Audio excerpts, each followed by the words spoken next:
ನಮ್ಮ ದೈವ ದರ್ಶನ ಅಫಿಷಿಯಲ್ ಚಾನೆಲ್ಗೆ ಸಬ್ಸ್ಕ್ರೈಬ್ ಮಾಡಿ ಸಪೋರ್ಟ್ ಮಾಡಿ. ವಿಡಿಯೋ ಶುರು ಮಾಡೋಣ ಬನ್ನಿ. ಬೆಲ್ ಐಕಾನ್ ಕ್ಲಿಕ್ ಮಾಡೋದು ಮರಿಬೇಡಿ. ಬೆಂಗಳೂರು ನಗರವನ್ನ ಒಂದು ಅದೃಶ್ಯ ಶಕ್ತಿ ಕಾಪಾಡ್ತಿದೆ ಎಂದು ಹೇಳಿದ್ರೆ ನೀವು ನಂಬುತ್ತೀರಾ?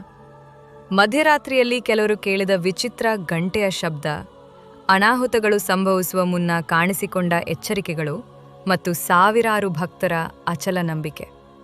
ಇವೆಲ್ಲದರ ಹಿಂದಿರುವ ಶಕ್ತಿ ಯಾರು ಗೊತ್ತಾ? ಆಕೆ ಬೆಂಗಳೂರಿನ ಗ್ರಾಮ ದೇವತೆ ಅಣ್ಣಮ್ಮದೇವಿ. ಬೆಂಗಳೂರುವನ್ನ ಕಾಪಾಡುವ ಅಣ್ಣಮ್ಮದೇವಿಯ ಅದ್ಭುತ ಕಥೆ ಬೆಂಗಳೂರು. ಇಂದು ಇದು ಭಾರತದ ಅತ್ಯಂತ ಪ್ರಸಿದ್ಧ ನಗರಗಳಲ್ಲಿ ಒಂದು. ಲಕ್ಷಾಂತರ ಜನರ ಕನಸುಗಳಿಗೆ ಆಶ್ರಯ ನೀಡಿರುವ ಈ ನಗರ ಹಗಲು ರಾತ್ರಿ ಎನ್ನದೇ ಓಡುತ್ತಿರುತ್ತದೆ. ಆದರೆ ಈ ನಗರದ ಇತಿಹಾಸದಲ್ಲಿ ಒಂದು ರಹಸ್ಯವಿದೆ, ಹಾಸ್ಯವಿದೆ. ಅದು ಕೇವಲ ಇತಿಹಾಸವಲ್ಲ, ಒಂದು ನಂಬಿಕೆ, ಒಂದು ಭಯ, ಒಂದು ದಿವ್ಯ ಶಕ್ತಿ. ಇಂದಿಗೂ ಸಾವಿರಾರು ಜನರು ನಂಬುವ ಆ ದಿವ್ಯ ಶಕ್ತಿಯ ಹೆಸರು ಅಣ್ಣಮ್ಮದೇವಿ. ಬೆಂಗಳೂರಿನ ಹೃದಯ ಭಾಗದಲ್ಲಿರುವ ಅಣ್ಣಮ್ಮದೇವಿಯ ದೇವಸ್ಥಾನ ಕೇವಲ ಒಂದು ದೇವಾಲಯವಲ್ಲ. ಭಕ್ತರ ಪ್ರಕಾರ ಅದು ನಗರದ ರಕ್ಷಣಾ ಕೋಟೆ.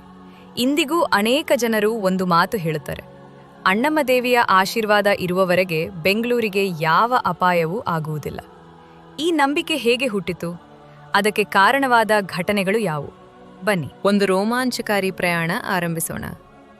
ಬಹಳ ಹಿಂದಿನ ಕಾಲದಲ್ಲಿ ಇಂದಿನ ಬೆಂಗಳೂರು ಇಷ್ಟು ದೊಡ್ಡ ನಗರವಾಗಿರಲಿಲ್ಲ. ಸುತ್ತಲೂ ದಟ್ಟ ಕಾಡುಗಳು, ರಾತ್ರಿಯಾದರೆ ಕತ್ತಲೆ, ಕಾಡು ಪ್ರಾಣಿಗಳ ಕೂಗು. ಜನರು ಸೂರ್ಯಾಸ್ತದ ನಂತರ ಮನೆಯಿಂದ ಹೊರಗೆ ಬರಲು ಹೆದರುತ್ತಿದ್ದರು. ಆ ಸಮಯದಲ್ಲಿ ಈ ಪ್ರದೇಶದಲ್ಲಿ ವಿಚಿತ್ರ ಘಟನೆಗಳು ನಡೆಯುತ್ತಿವೆ ಎಂದು ಜನರು ಹೇಳಿಕೊಳ್ಳುತ್ತಿದ್ದರು. ಕೆಲವೊಮ್ಮೆ ರಾತ್ರಿ ವೇಳೆ ಅಜ್ಞಾತ ಬೆಳಕುಗಳು ಕಾಣಿಸುತ್ತಿದ್ದವು. ಮತ್ತೆ ಕೆಲವೊಮ್ಮೆ ಯಾರೂ ಇಲ್ಲದ ಜಾಗದಲ್ಲಿ ಗಂಟೆಯ ಧ್ವನಿ ಕೇಳಿಸುತ್ತಿತ್ತು.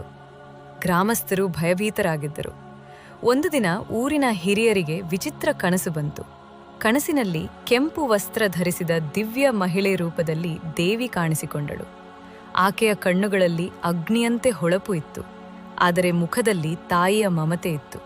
ಆಕೆ ಹೇಳಿದಳು: ಭಯಪಡಬೇಡಿ, ನಾನು ಈ ಭೂಮಿಯ ರಕ್ಷಕಿ. ನನ್ನನ್ನು ಆರಾಧಿಸಿ, ನಿಮ್ಮನ್ನು ನಾನು ಕಾಪಾಡುತ್ತೇನೆ ಎಂದು ಹೇಳಿದಳು. ಆಗ ಹಿರಿಯರು ಎಚ್ಚರಗೊಂಡರು.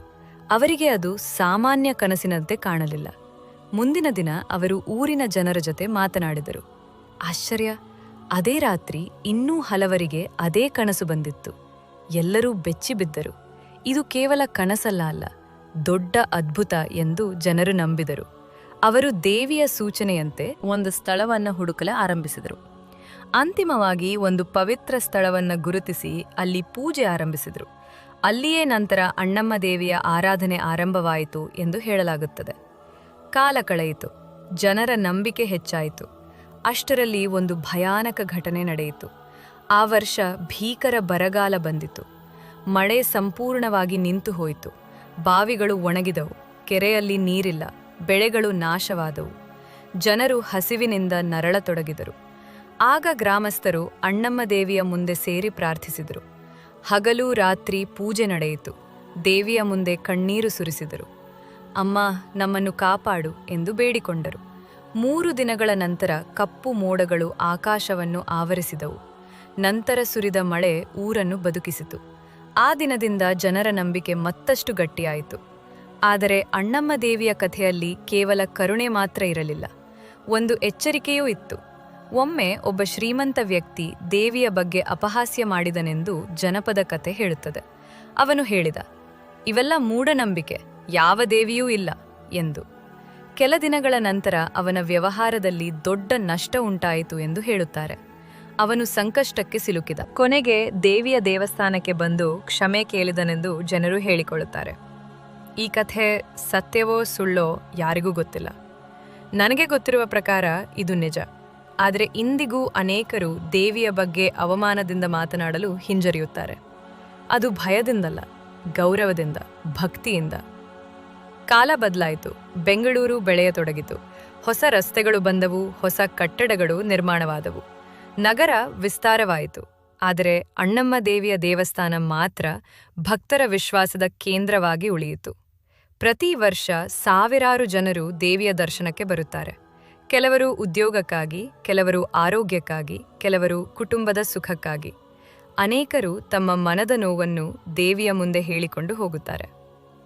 ಒಮ್ಮೆ ದೇವಸ್ಥಾನದ ಬಳಿ ಕೆಲಸ ಮಾಡುತ್ತಿದ್ದ ಒಬ್ಬ ವ್ಯಕ್ತಿ ವಿಚಿತ್ರ ಅನುಭವವನ್ನು ಹೇಳಿದ್ದಾನೆ ಎಂದು ಭಕ್ತರು ಹೇಳುತ್ತಾರೆ.